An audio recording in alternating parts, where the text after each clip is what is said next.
بسم اللہ الرحمن الرحیم، السلام علیکم ورحمۃ اللہ وبرکاتہ۔ بغداد کے قاضی کا واقعہ صدیوں پرانی بات ہے۔ جب خلافت عباسیہ کو سنہری دور تھا، اس وقت بغداد میں دو قاضی اپنے فیصلوں کی بدولت شہرت پا رہے تھے۔ ان کے قصے زبان زد عام تھے، مگر ان دونوں قاضیوں میں زمین و آسمان کا فرق تھا۔ ایک قاضی اپنی عقل و دانش اور انصاف پسندی کے لیے مشہور تھا۔ لوگ کہتے تھے کہ وہ حقیقت کو پردوں کے پیچھے سے بھی دیکھ لیتا ہے، کبھی کسی کے دباؤ یا خوف کو خاطر میں نہ لاتا۔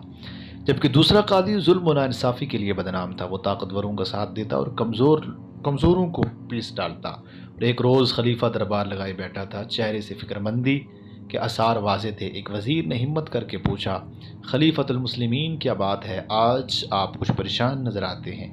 خلیفہ نے جواب دیا، بات یہ ہے کہ بغداد میں سزائیں نافذ کرنے والے دو قاضی مقرر ہیں۔ دونوں کا کام یہی کہ وہ عدل سے کام لیں اور لوگوں کو انصاف فراہم کریں، مظلوموں کا ساتھ دیں، ظالموں کا ہاتھ روکیں۔ لیکن لوگ ایک قاضی کی تعریف اور دوسرے پر لعنت ملامت کرتے ہیں۔ میں اس کا سبب معلوم کرنا چاہتا ہوں۔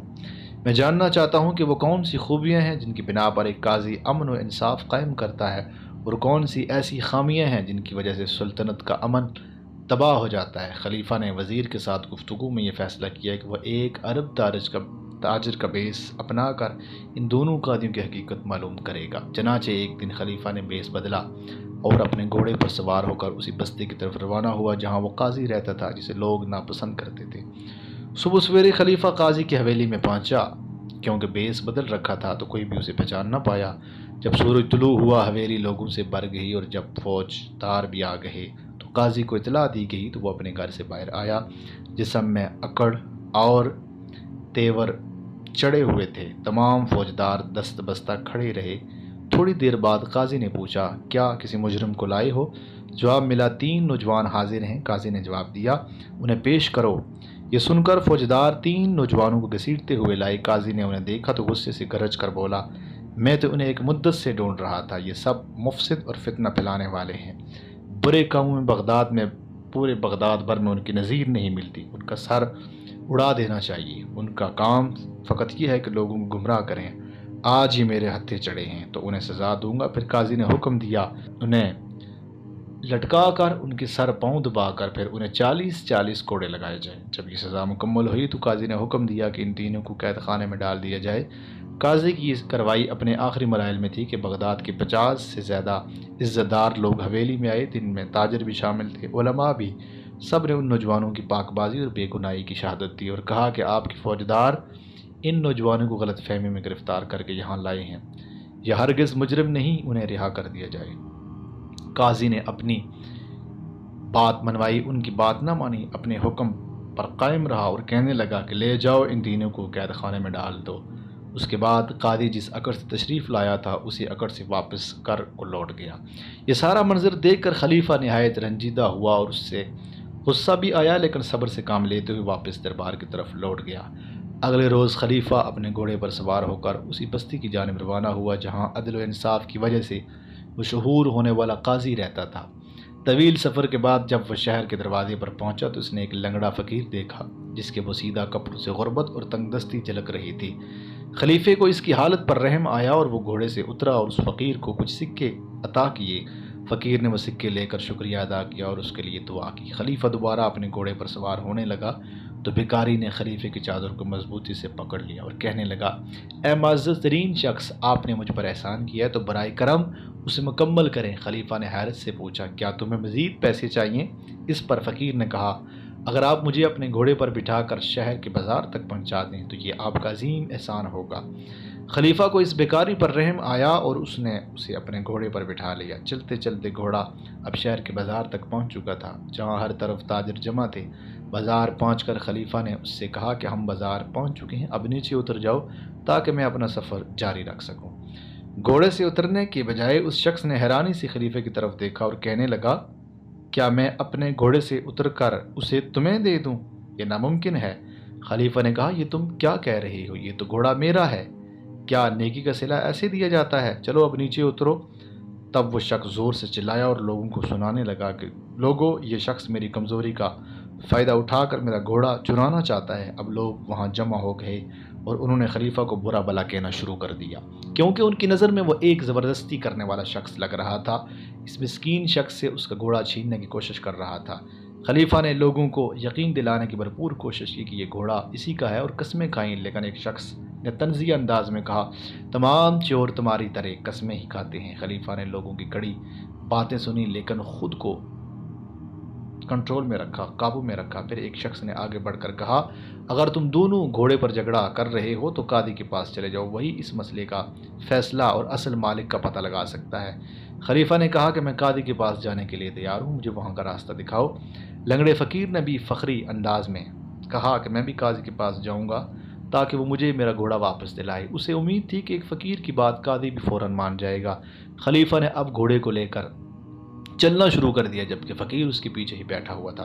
بازار کے اختتام پر خلیفہ نے دیکھا کہ ایک گھی فروش نے ایک خریدار کا ہاتھ مضبوطی سے پکڑا ہوا تھا۔ خریدار کی مٹھی میں پیسے تھے، اس نے مٹھی زور سے بند کر رکھی تھی، وہ درد سے چیخ رہا تھا جبکہ لوگ ان کے ارد گرد جمع تھے۔ لوگوں کو اپنے ارد گرد دیکھ کر خریدار چلایا، میرا ہاتھ چھوڑو، چھوڑ دو میرا ہاتھ، تم مجھے تکلیف دے رہے ہو۔ گھی فروش نے غصے سے کہا، میں تمہارا ہاتھ نہیں چھوڑوں گا جب تک کہ تم میرے پیسے واپس نہیں کرتے۔ خریدار نے درد سے چلاتے ہوئے کہا کہ یہ میرے پیسے ہیں، چھوڑو میرا ہاتھ ٹوٹ جائے گا۔ خلیفہ اب آگے بڑھا اور ماجرا پوچھنے لگا۔ گھی فروش نے جواب دیا کہ یہ آدمی میرے پاس گھی خریدنے آیا تھا، میں نے اسے گھی کا ایک برتن بھر کر دیا، پھر اس نے مجھ سے 10 دینار کے سکوں کو چھوٹے سکوں میں بدلنے کا کہا۔ جب میں نے سکے کا تھیلا کھولا تو اس نے میرے سارے پیسے چھیننے کی کوشش کی اور بھاگنے لگا، لیکن میں نے اس کا ہاتھ پکڑ لیا۔ یہ سن کر خریدار نے کہا، معزز شخص، اس کی باتوں میں یقین نہ کریں، بلکہ میں نے اپنے تھیلے سے پیسے نکالے تھے تاکہ اسے گھی کے بدلے رقم دے سکوں، لیکن اس نے میرے پیسے چرانے کی کوشش کی اور میرا ہاتھ پکڑ لیا۔ تمام حاضرین ان کی باتیں سن کر حیران ہوئے۔ تم میں ظالم کون ہے اور مظلوم کون ہے؟ کون بہتر ہے؟ تم دونوں قاضی ہارون کے پاس جاؤ تاکہ وہ اس معاملے کا فیصلہ کر سکیں۔ خلیفہ نے کہا، ہم بھی قاضی کے پاس جا رہے ہیں، تم دونوں بھی ہمارے ساتھ چلو۔ وہ چاروں قاضی کے دربار کی طرف روانہ ہو گئے۔ جب وہ قاضی کے دربار کے صحن میں پہنچے تو وہاں اور لوگ بھی اپنی اپنی باری کا انتظار کر رہے تھے۔ خلیفہ نے وہاں ایک کسان اور ایک عالم کو دیکھا جو ایک لونڈی کے ساتھ کھڑے تھے، اور دونوں میں سے ہر ایک کا دعویٰ تھا کہ وہ لونڈی کس کی ہے اور اس نے اپنی محنت کی کمائی سے خریدا ہے۔ خلیفہ نے حیرت سے سوچا کہ یہ 3 پیچیدہ مقدمات میں اور ہر ایک دوسرے سے زیادہ مشکل لگتا ہے۔ دیکھتے ہیں کہ قاضی ان کا فیصلہ کیا کرے گا۔ کیا واقعی ان مقدمات میں انصاف فراہم کر پائے گا جیسا کہ اس کے عدل اور دانش کے چرچے ہیں؟ اور کچھ دیر بعد ایک خادم آیا، اس نے مسلحہ بچھایا اور اس پر ریحل رکھ کر قرآن مجید رکھا۔ تھوڑی دیر بعد سزا نافذ کرنے والا بوڑھا قاضی اپنے گھر کے دروازے سے باہر آیا۔ اس نے مسلحہ پر کھڑے ہو کر چند رکعت نماز ادا کی، نفل ادا کیے۔ اتنے میں لوگ بھی آنا شروع ہو گئے اور اچھا خاصا مجمع بن گیا۔ جب قاضی اپنے ورد اور رات وظیفوں سے فارغ ہوا تو اس نے لوگوں کی خدمت میں سلام عرض کیا۔ اسی لمحے قاضی کے دربان ادار ہوا اور بولا، جس کے پاس کوئی حکایت یا مسئلہ ہے تو وہ قاضی کے دربار میں پیش ہو جائے۔ سب سے پہلے عالم اور کسان جلدی سے لونڈی کے ساتھ قاضی کے دربار میں داخل ہوئے۔ پھر گھی فروش خریدار کا ہاتھ پکڑتے ہوئے داخل ہوا اور آخر میں خلیفہ اور فقیر بھی دربار میں داخل ہوئے۔ قاضی نے فوراً گھی فروش کی طرف حیرت سے دیکھا اور کہنے لگا، صاحب تم نے اس آدمی کا ہاتھ کیوں پکڑا ہوا ہے؟ گھی فروش نے اپنی کہانی سنائی جبکہ خریدار نے اعتراض کرنے کی کوشش کی۔ قاضی نے خریدار کو خاموش کرایا اور کہنے لگا، جب اس سے بات کرنے کو کہا جائے۔ جب گھی فروش نے اپنی بات مکمل کی تو قاضی نے اس سے پوچھا، کیا تمہارے پاس اپنے دعوے کے حق میں کوئی گواہ ہے؟ گھی فروش نے کہا، کیا یہ کافی نہیں کہ میں نے اسے چوری کرتے ہوئے خود پکڑا ہے؟ اس کے بعد مجھے گواہ کی ضرورت ہی کیا؟ پھر قاضی خریدار کی طرف متوجہ ہوا اور اس سے پوچھنے لگا، کیا تمہارے پاس اپنے دعوے کے حق میں کوئی گواہ ہے؟ خریدار نے کہا، میرے پیسے میری مٹھی میں موجود ہیں، کیا مجھے گواہوں کی ضرورت ہے؟ قاضی صاحب، انصاف کہاں ہے؟ قاضی نے جواب دیا، تم دونوں اپنے پیسے میرے پاس چھوڑ دو اور کل آ کر اپنا فیصلہ سن لینا۔ گھی فروش اور خریدار نے پیسے قاضی کی میز پر رکھ دیے اور وہاں سے چلے گئے۔ پھر قاضی نے عالم، کسان اور لونڈی کی طرف دیکھا اور کہنے لگا، اب آپ لوگ بولو، آپ کی کیا شکایت ہے؟ عالم کہنے لگا، یہ لونڈی میں نے اپنی کمائی سے تقریباً 1 سال پہلے خریدی تھی تاکہ میری اور میری بیوی کی خدمت کرے، لیکن آج یہ کسان آیا اور دعویٰ کیا کہ یہ لونڈی اس کی ہے اور کل ہی اس کے گھر سے بھاگ کر آئی ہے۔ قاضی نے عالم سے پوچھا، کیا تمہارے پاس کوئی دستاویز موجود ہے جس سے یہ ثابت ہو سکے کہ تم نے یہ لونڈی غلاموں کے بازار سے خریدی تھی؟ عالم نے کہا میں نے اسے غلاموں کے بازار سے نہیں بلکہ ایک راہگیر سے خریدا تھا اور اس نے مجھے کوئی دستاویز نہیں دی۔ چنانچہ قاضی نے پھر پوچھا کیا کوئی ایسا شخص ہے جو گواہی دے سکے کہ یہ لونڈی تمہاری ہے؟ عالم نے کہا میری بیوی اس کی گواہی دے سکتی ہے۔ قاضی کہنے لگا تمہاری بیوی کی گواہی معتبر نہیں ہوگی اور نہ ہی مانی جا سکتی ہے کیونکہ وہ تمہارے حق میں ہی گواہی دے گی۔ پھر قاضی کسان کی طرف متوجہ ہوا اور اس سے کہنے لگا کیا تمہارے پاس کوئی دستاویز موجود ہے جس سے ثابت ہو سکے کہ یہ لونڈی تمہاری ملکیت ہے؟ کسان نے جواب دیا میں نے اسے ایک راہگیر سے خریدا تھا اور اس نے مجھے کوئی دستاویز نہیں دی۔ قاضی نے اس سے بھی پوچھا کیا کوئی گواہ ہے جو یہ ثابت کر سکے کہ یہ لونڈی تمہاری ہے؟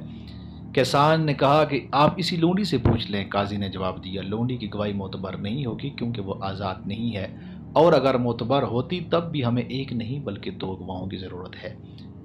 جب عالم یا کسان میں سے کوئی بھی گواہ لانے میں ناکام رہا تو قاضی نے دونوں سے کہا کہ تم دونوں لونڈی کو یہاں چھوڑ کر چلے جاؤ اور کل آنا تاکہ میں فیصلہ کر سکوں کہ اس کا اصل مالک کون ہے اور جھوٹا دعویٰ کس کا ہے۔ عالم اور کسان لونڈی چھوڑ کر چلے گئے۔ اس کے بعد قاضی نے خلیفہ اور لنگڑے بھکاری کی طرف دیکھا اور کہنے لگا تم دونوں کا مسئلہ کیا ہے؟ خلیفہ نے اپنی کہانی سنائی کہ کیسے اس کی ملاقات ایک بھکاری سے ہوئی اور اس نے اس پر مہربانی کی، پھر اس پر ترس کھا کر اس نے اسے اپنے گھوڑے پر سوار کیا، مگر بھکاری نے گھوڑے پر قبضہ جما لیا اور دعویٰ کیا کہ وہ اس کا گھوڑا ہے۔ جب خلیفہ نے اپنی بات ختم کی تو قاضی نے بھکاری سے کہا کہ اب تم بولو تمہارے پاس اس کی بات کا کیا جواب ہے؟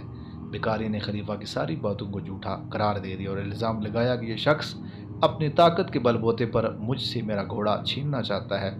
دونوں کی باتیں سن کر قاضی نے کہا ٹھیک ہے، گھوڑا مجھے دے دو اور کل واپس آنا تاکہ میں اس مسئلے کا فیصلہ کر سکوں اور معلوم کر سکوں کہ گھوڑے کا اصل مالک کون ہے۔ اگلے دن یہ سب قاضی کے دربار میں حاضر ہوئے۔ قاضی نے گھی فروش سے کہا کہ اپنے پیسے لے کر واپس چلے جاؤ۔ پھر اس نے خریدار کی طرف اشارہ کر کے سپاہیوں سے کہا کہ اس دھوکے باز کو 30 کوڑے مارو اور اگر دوبارہ ایسی حرکت کرے تو اسے قید میں ڈال دینا۔ پھر قاضی نے عالم سے کہا کہ تم اپنی لونڈی لے کر گھر کو لوٹ جاؤ اور کسان کی طرف اشارہ کر کے کہا اس دھوکے باز کو 50 کوڑے مارو اور اگر دوبارہ ایسی حرکت کرے تو اسے بھی قید میں ڈال دینا۔ سپاہیوں نے خریدار اور کسان کو باہر لے جا کر کوڑے مارے۔ پھر قاضی نے خلیفہ اور بھکاری کی طرف دے کر کہا کہ تم اپنے گھوڑے کو 20 گھوڑوں میں پہچان سکتے ہو؟ خلیفہ نے کہا جی ہاں میں پہچان لوں گا۔ بھکاری نے بھی کہا میں اپنے گھوڑے کو 1000 گھوڑوں میں پہچان سکتا ہوں۔ قاضی اب اپنی جگہ سے اٹھا اور کہنے لگا میرے ساتھ آؤ، اور وہ دونوں کو لے کر استبل کے دروازے پر پہنچا جہاں 20 سے زیادہ گھوڑے موجود تھے۔ قاضی نے بھکاری سے کہا کہ جب میں بلاؤں گا تب ہی اندر آنا۔ قاضی نے خلیفہ کو استبل میں لے جا کر کہا کہ اندر جاؤ اور اپنے گھوڑے کو پہچانو۔ خلیفہ استبل میں داخل ہوا اور سیدھا اپنے گھوڑے کی طرف بڑھا۔ یہ رہا میرا گھوڑا قاضی نے اب خلیفہ کو باہر انتظار کرنے کو کہا، پھر بھکاری کو اندر بلایا اور اندر جاؤ اور اپنے گھوڑے کو پہچانو۔ بھکاری بھی سیدھا اسی گھوڑے کے پاس گیا اور کہنے لگا یہ رہا میرا گھوڑا قاضی صاحب، میں نے کہا تھا میں اسے 1000 گھوڑوں میں پہچان سکتا ہوں۔ قاضی نے اطمینان سے مسکرا کر خلیفہ سے کہا تم اپنا گھوڑا لے جاؤ۔ تاجر پھر اس نے سپاہیوں سے کہا اس جھوٹے کو 40 کوڑے مارو اور اگر دوبارہ ایسی حرکت کرے تو اسے بھی قید میں ڈال دینا۔ خلیفہ نے حیرانی سے قاضی سے پوچھا کہ اے قاضی تم نے کیسے پہچانا کہ گھوڑا میرا ہے؟ قاضی نے کہا یہ تجربہ اور مشاہدے کی طاقت کا کمال ہے۔ خلیفہ نے پوچھا وہ کیسے؟ قاضی صاحب نے جواب دیا جب تم استبل میں داخل ہوئے تو گھوڑا تمہاری طرف دیکھ کر ہنہنایا اور اپنی گردن کو تمہاری طرف جھکایا یعنی خوشی کا اظہار کیا، لیکن جب بھکاری گھوڑے کے قریب گیا تو گھوڑا پھنکارنے لگا اور اس سے نفرت کا اظہار کیا۔ اس سے ظاہر ہو گیا کہ تم گھوڑے کے اصل مالک ہو۔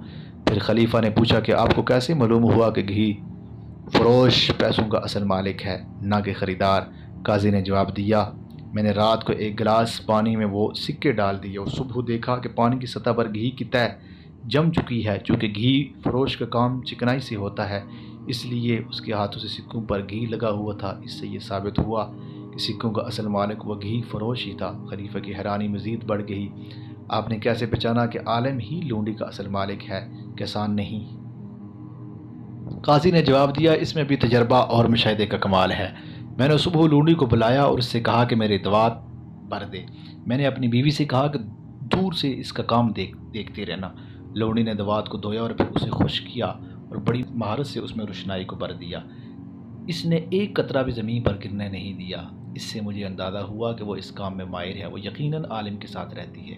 خلیفہ نے خوشی سے مسکراتے ہوئے کہا، ہاں آپ ہی ہو جو اپنی فہم و فراست، تجربے اور امداد و مشاہدے کو استعمال کرتے ہوئے لوگوں کے درمیان انصاف قائم کرتے ہو۔ قاضی نے عاجزی سے جواب دیا، میرا کیا کمال صاحب، یہ اللہ کی توفیق ہے۔ اس پر خلیفہ نے اپنی اصل شناخت ظاہر کی کہ میں اس ملک کا خلیفہ ہوں، تمہارے انصاف، ذہانت اور حکمت کی بہت شہرت سنی تھی، اس لیے میں خود آ کر مشاہدہ کرنا چاہتا تھا۔ جو کچھ میں نے سنا تھا اس سے کہیں اور زیادہ پایا، اب جو چاہو مانگو میں تمہیں عطا کروں گا۔